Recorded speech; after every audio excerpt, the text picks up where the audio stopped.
Hey everyone, Reid Henrichs of Valor Ridge. Purpose of the video today is to address a colleague of mine who I believe is in error and also provide you guys good information and good data backed up by irrefutable facts. Let's go ahead and get started.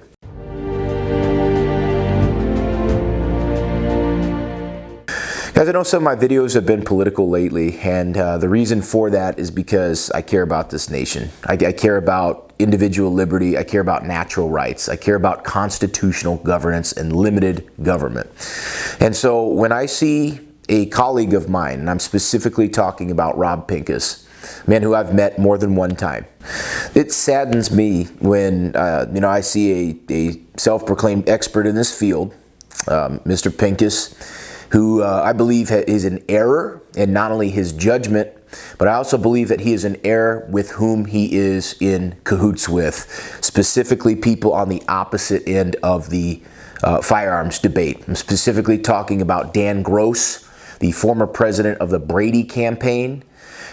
These people, Rob Pincus and Dan Gross, have jointly penned an article. I've got that article in the description box below, so if you want to pause this video right now, link to that article, read it, and then come back and I'll address the information in that article. So in this article, it's a three-prong approach that they take to this. And I know, guys, like within the last couple of days, I know Rob Pincus has taken a lot of hate with the firearms community. And you know what? I get it. I understand that there's very rarely going to be an individual who is as passionate about the Second Amendment as I am. I know a lot of you watching this video dedicate a lot of your time for the advancement of the Second Amendment. I know I certainly do as well. So not only do I run a business, but I also advocate for the Second Amendment on a legislative level. And I'm not talking about to pass more gun laws. I'm talking about to repeal the gun laws out there that are on the books. So I get it that there's passion and that there's emotion on sides. But the purpose of this video here is to edify Rob. That is the purpose of this video, because I believe he is surely in error. I believe that the people that he is collaborating with do not give a crap about him. And I also believe that they have fooled and pulled the wool over the eyes of these individuals. So I want to make sure that you guys get accurate information. And at a time where we have leadership that's sorely lacking, people always say somebody should do something. Well, then it's probably you. So I'm going to take this opportunity right now to make sure that this information gets passed on, and maybe we can bring other people back into the fold and correct their ways. All right, so the article, the number one goal, their number one goal in the article, according to them, is they want to cut the number of deaths by firearms in this country by half over the next decade. Okay, I don't know too many firearms owners that want to see more people killed with firearms. I really don't know that many people that want other people, that want more people to die. Like, I really don't know that many people at all that would advocate that position. So how do they want to go about doing this? Three ways. Number one, they want to increase mental health and have that aspect going. So they believe guns should not come into the hands of people that we all agree that they should not be in the hands of. A lot of deaths by firearms in this country are by suicide. So how are you going to do that? How are you going to prevent people from killing themselves? Well, if we just make sure they don't have guns, they won't kill themselves, right? Absolutely wrong. Japan's suicide rate 6 times what it is in the United States. They have zero access to firearms in Japan. I happened to live in Japan for 8 months when I was in the Marine Corps as an 0351 assaultman. So, we happen to have firsthand knowledge of this because I did talk to a lot of my peers in the Japanese Defense Force during that time, and we discussed firearms and firearms laws. Many of them who are also serving as police officers in Japan who informed me about the process and firearms ownership. So there's that. So you're not going to prevent people from killing themselves if they truly want to. They're going to do it with or without firearms. Who they say the guns that we want to keep the guns out of the hands of people who we all agree should not have that. First of all, we, as in people that believe in the Second Amendment, people that don't believe in the Second Amendment, or at least a watered down version of it, we can't even agree on what a man is and what a woman is. So I really doubt that we can agree who should and shouldn't have firearms. And by the way, our opinion on who should and should have firearms has zero bearing on someone's natural rights. I strongly feel that most police officers and most people in government and most people in the military are grossly unqualified to carry a firearm. That does not mean that they don't have the right to do that. I would never advocate for people not being able to protect themselves with a firearm. In fact, quite the opposite. I believe that all people in this country have a right to keep and bear arms, and that includes convicted felons who have served their time in a penal facility. That also includes people that are certainly old enough to fight for this country. You know, that includes people that of all makes and models. Okay, so that's my position on the Second Amendment. So this claim that we should keep the guns out of the hands of all people we all agree should not have them, I don't know what that is. That's a very broad brush. It's very vague, and I do not believe that if we as a society can't even agree on what a man is or what a woman is, or vice versa, I really doubt that that there could be some consensus on who should have firearms. It's a false premise. It doesn't work. It sounds great and lofty. Unfortunately, that is a very unworkable and untenable position to hold.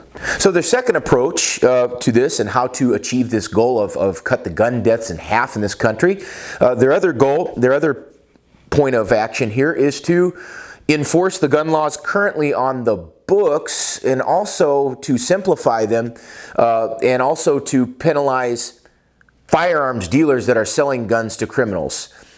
They tout that they bring evidence to the table that the vast majority of crimes are committed by FFL dealers who are selling guns to criminals. And although most FFLs follow the law, they say a very small percentage of them are producing the vast amount of guns to criminals. Now, this is a Michael Bloomberg talking point, and here's why they are in error. According to FBI statistics, okay, this is the FBI. According to them, less than 1% of all firearms used in the crimes that they talk about are sold by FFL dealers to criminals. Now, I will give you an example of an FFL dealer that was forced to sell guns to criminals by the federal government. Specifically, the Bureau of Alcohol, Tobacco, and Firearms and Explosives is a colleague of mine, Mike Deddy, of Tucson, Arizona, who was forced to sell guns to drug cartel members.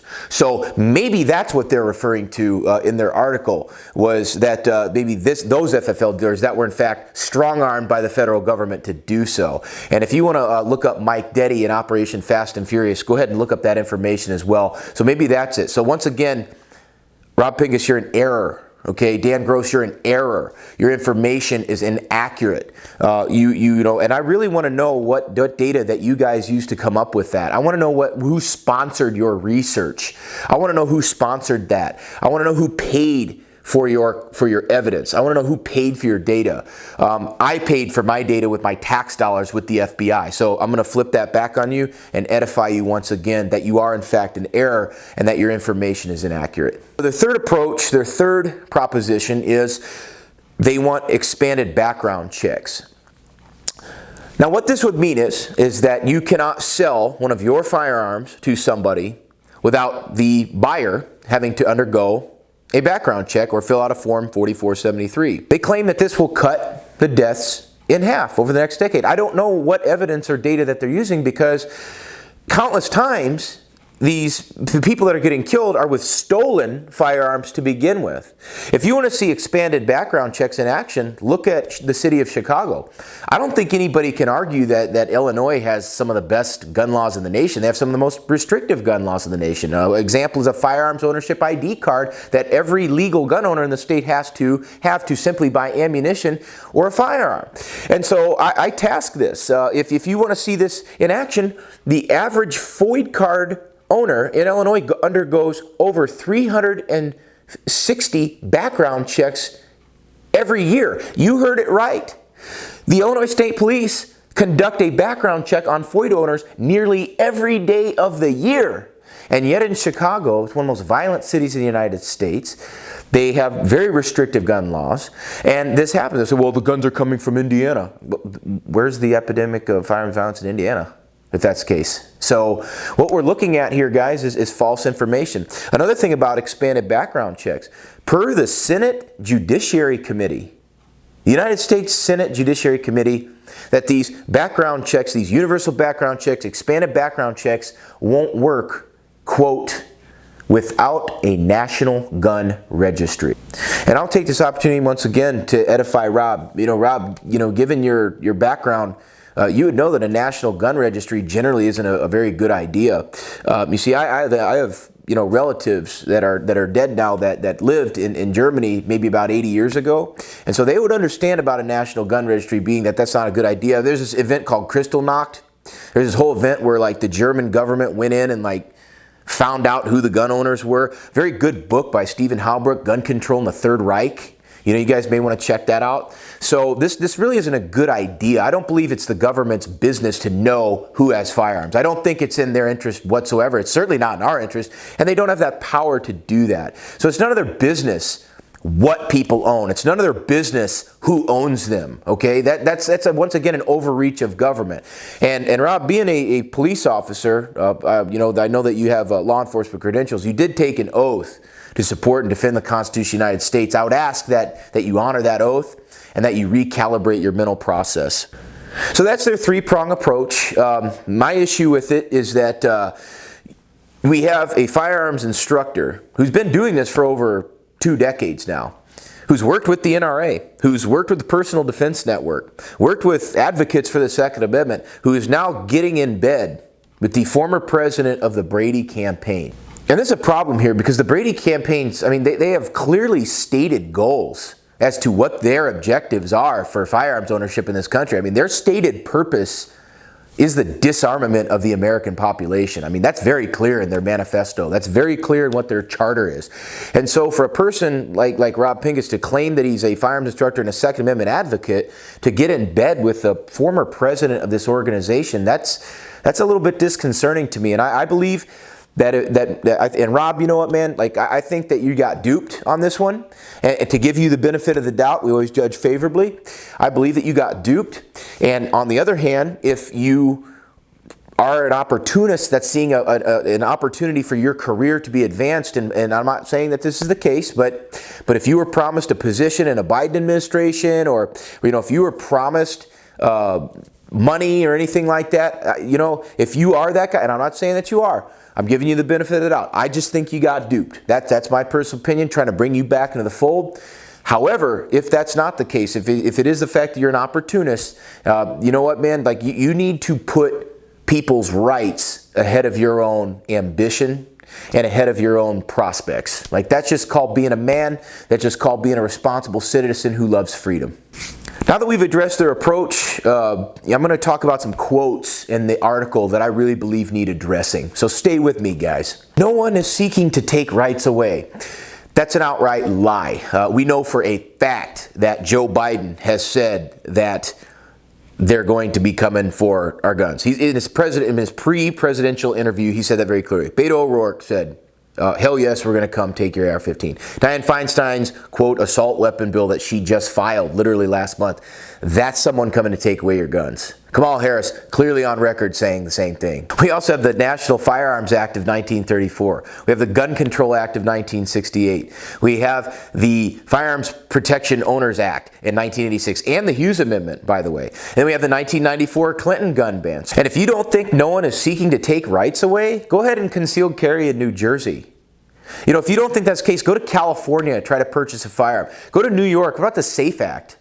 All across the country, we see every day people seeking to take rights away. So for you to sit in an article and tell people that no one's seeking to take rights away, that's an outright lie and a fabrication. It's certainly a distortion of the truth at best and outright propaganda at worst. They also claim that this debate can take place because there's a, quote, culture war that doesn't exist, and that debate and dialogue are prevented by those extremists on both sides. First of all, I'm going to stop you right there. False premise. Advocating for the Second Amendment, advocating for natural rights, that is not an extremist. That is not an extreme position. That's called being a patriot. That's called being an advocate for people's individual rights. You want to talk about a debate or a culture war that doesn't exist? If you honestly don't think there's a culture war at play right now, why don't you put on a MAGA hat and walk in Portland, Oregon, unarmed, and tell me how that works out for you? If you don't think there's a culture war, go to Washington, D.C. and do the same thing. wear a MAGA hat and go walk through downtown, walk through the government district, walk through all their restaurants that they go to, and see if you don't get absolutely bombarded with negativity and harassment. If you don't think that there's a culture war taking place in this country, go to a college campus and a social studies department and see what our college students are being taught about their nation and its history. If you don't think a culture war exists, what are our children in grade schools and public schools, what are they being taught? If you don't think a culture war exists, watch CNN. If you don't think a culture war exists, all you have to do is open your eyes and see the abject change that's taken place the last 10 years in this country. It is not the same nation at all. And I don't know what the point of saying a culture war doesn't exist other than it's an outright lie and fabrication. All you have to do is open your eyes, see for yourself. There's no group of Americans that doesn't care about safety or freedom. I can give you two groups of people that don't care about safety or freedom right now. Criminals and tyrants in government. They don't care about that stuff. You guys have to understand, you can't just paint with this broad brush and say, well, no Americans want to take freedom away from others. Sure they do. It's absolutely ingrained in tyrants' DNA to take away safety and freedom from people. That's what they do. And if you don't think that's the case, look at California's gun laws once again. Look at New York's gun laws once again. Look at Illinois. Look at New Jersey, Maryland, Hawaii, Rhode Island, Connecticut, Massachusetts. On and on and on we go. There's a lot of people that don't care about freedom. There's a lot of people that don't care about other people's freedom. There are a lot of people in there that don't even think you should be allowed to do with your own property what you want. There are people out there that despise freedom. So to say there's no group of Americans that doesn't care about that's an outright lie. It's a false premise to set the table in order to make you think that there is benevolence behind this proposal, which in fact, there is no benevolence here, only propaganda. So I wanted to clear up a lot of that information in that article and strip away the false premises, the fluff, the language, the disingenuous premises. And I would like to give Rob the benefit of the doubt and say that he has certainly been duped. That's best case scenario. Worst case scenario, sir, you really need to recalibrate your personal values. And you need to decide whether or not you're dedicated to freedom. And you need to decide whether you're going to uphold your oath of a police officer. And you also need to decide who you're laying in bed with, because I can tell you right now that these people right here, you don't want nothing to do with them. And quite honestly, Rob, I think you owe the Second Amendment community a serious apology, and it needs to come from the heart, man. It really needs to come from the heart. We're in the middle of the Feast of Unleavened Bread right now. We need to get rid of the hummus, the fluff, that leaven in our body. Well, that's a lesson for you during this feast. I hope that everyone out there watching this understands that. I understand Rob's been getting a lot of hate. I understand it. Believe me, I love the Second Amendment too. And we don't compromise on natural rights. And we understand why we're doing this. And we understand why the Second Amendment is so important. And the reason it's so important is because it is the last check and balance on a tyrannical government. It is by far the most effective means to protect yourself from violent criminals. And quite honestly, right there, gentlemen and ladies, there is no compromise on a right that is your safeguard, and it is the Constitution's teeth. If you found the information in the video helpful, subscribe to the channel, follow me on Facebook. That link is down below. And if you want to get training on your firearms, and you want to learn about our nation's history, you want to learn about core values of natural rights, you want to learn about the Constitution, come on out to Valor Ridge, and we will help articulate those principles of freedom to you. This is Reid Henrichs of Valor Ridge reminding you the lessons that we learn are written on the tombstones of others. We'll see you on the ridge.